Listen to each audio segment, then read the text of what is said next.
ब्रह्मा और विष्णु में बड़ा झगड़ा होने लगा। झगड़ा बढ़ते बढ़ते इतना बढ़ गया कि एक दूसरे ने हथियार उठा लिए और उन हथियारों का प्रहार एक दूसरे पर करने लगे। जब हथियार शस्त्र जो थे वो आपस में टकराए और शस्त्रों के टकराने से भयंकर अग्नि उत्पन्न होने लगी, और जब अग्नि उत्पन्न होने लगी तो वो सारे संसार को जलाने लगी। जब सारा संसार जलने लगा तो देवतागण जो हैं वो भागे भागे भोलेनाथ के पास गए। हे भोले शंभु, हे भोलेनाथ, आप बड़े दयालु कृपालु, रक्षा करें, सारा संसार जलकर भस्म हो जाएगा। ब्रह्मा और विष्णु में भयंकर युद्ध हो रहा है, भयंकर झगड़ा हो रहा है। उस समय भगवान शिव ने कहा, आप देवतागण चिंता मत करो, मैं अभी जाकर उनके युद्ध को समाप्त कर दूंगा। यहाँ भगवान शिव आए हैं और शिव दोनों के बीच में, ब्रह्मा और विष्णु के बीच में स्तंभ के रूप में प्रकट हो गए, अग्नि स्तंभ के रूप में प्रकट हुए। जब प्रकट हुए तो ब्रह्मा और विष्णु एक दूसरे को देखने लगे और झगड़ा जो था उसे भूल गए और कहने लगे कि ये इतना बड़ा, इतना विशाल अग्नि स्तंभ कहाँ से उत्पन्न हुआ, कहाँ से आया और कहाँ तक ये जा रहा है। आपस का झगड़ा भूलकर दोनों में शर्त लग गई कि जो ढूंढ लेगा इसको कि ये ऊपर कितनी दूर तक जा रहा है और नीचे कितनी दूर तक जा रहा है, तो वही विजय प्राप्त कर लेगा, जो पहले ढूंढ लेगा। ब्रह्मा और विष्णु में शर्त लग गई।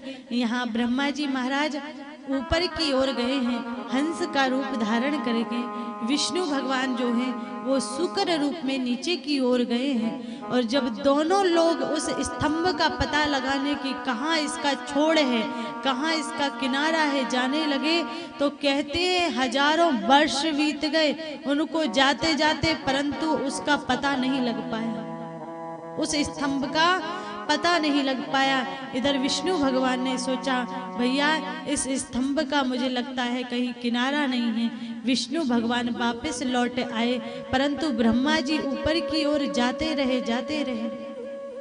अब जब जाते रहे और उनको भी हजारों वर्षों तक भी स्तंभ का छोड़ नहीं मिला, तो उसी समय एक केतकी का फूल जो था, वो केतकी का फूल ब्रह्मा जी के पास से निकला। तो ब्रह्मा जी ने उस केतकी के फूल को पकड़ दिया और पकड़ के पूछा कि तुम कौन? तो कहा कि मैं केतकी का फूल। कहाँ से आए हो? तो कहा किसी ने शिव को समर्पित किया था, तो हजारों वर्षों से गिर रहा हूँ और आज तक छोड़ नहीं पाया इस स्तंभ का, पता नहीं ये कहाँ तक है। तो ब्रह्मा जी ने कहा, हे केतकी, आपको एक झूठ बोलना है। क्या झूठ बोलना है? तो कहा ये झूठ आपको बोलना है कि मुझे विष्णु के सामने जाकर कहना है कि मुझे स्तंभ का छोड़ मिल गया। कहाँ तक स्तंभ है ये छोड़ मिल गया, ऐसा आपको बोलना है।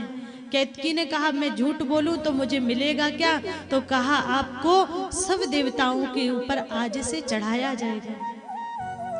केतकी का फूल जो था वो तैयार हो गया। इधर उधर से गाय माता गुजर रही थी। गाय माता से भी ब्रह्मा जी ने कहा, हे गाय, तुझे झूठ बोलना है। झूठ क्यों बोलना है?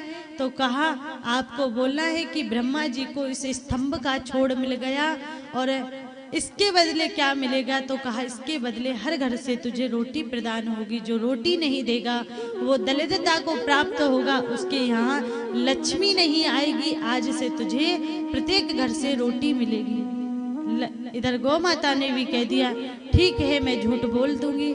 दोनों वापिस आए हैं। ब्रह्मा जी ने आकर विष्णु भगवान से पूछा, तुम्हें छोड़ मिल गया?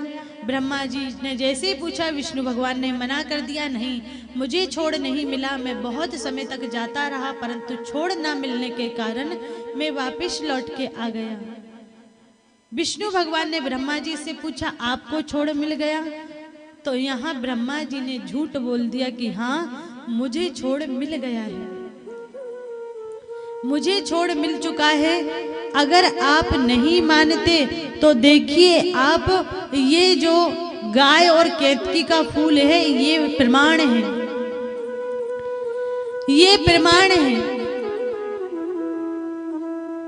वहां आकाशवाणी हुई है, नहीं ब्रह्मा झूठ बोल रहे हैं, इनको छोड़ नहीं मिला है। ब्रह्मा जी फिर भी झूठ बोलते रहे, नहीं नहीं मुझे छोड़ मिल गया, नहीं नहीं मुझे छोड़ मिल गया। जब बार बार झूठ बोलते रहे तो भगवान भोले शंभु भोलेनाथ क्रोध में आ गए और वहां उत्पन्न हो गए और ब्रह्मा से कहा, अरे दुष्ट तू झूठ बोलता है। परंतु भोलेनाथ अब तक अग्नि स्तंभ के रूप में प्रकट हुए थे, परंतु अब शिव साक्षात स्वरूप में आ गए। परंतु फिर भी ब्रह्मा जी एक ही बात कहे कि नहीं मुझे छोड़ मिल गया, नहीं मुझे छोड़ मिल गया। और भगवान भोलेनाथ की एक आदत है कि भगवान शिव को झूठ पसंद नहीं है। भगवान शिव ने कहा, नहीं ब्रह्मा तुम झूठ बोल रहे हो। ब्रह्मा जी के, नहीं मैं सत्य बोल रहा हूँ, नहीं मैं सत्य बोल रहा हूँ। भगवान शिव ने अपनी जटाओं में से एक बाल निकाला, जैसे ही भूमि पे मारा, भूमि पे मारते ही काल भैरव भगवान उत्पन्न हो गए। भगवान शिव ने आदेश दिया, काल भैरव ब्रह्मा जी का सिर धड़ से अलग कर दो, ब्रह्मा झूठ बोल रहा है, ब्रह्मा झूठ बोल रहा है। काल भैरव भगवान ने शस्त्र को उठाया और उठाकर ब्रह्मा जी का सिर धड़ से अलग कर दिया। अब जब ब्रह्मा जी का सर धड़ से अलग हो गया, ब्रह्मा जी को मार दिया। ब्रह्मा जी के कितने मुख थे? ब्रह्मा जी के 5 मुख थे। जिस मुख से ब्रह्मा जी ने झूठ बोला था वो मुख भगवान शिव ने ब्रह्मा जी का कटवा दिया था, इसलिए 4 मुख हुए। फिर ब्रह्मा जी के चतुरानंद पाप, पंचानंद आप, छठानंद पुत्र और दशानंद चेला, ये है शिव की महिमा।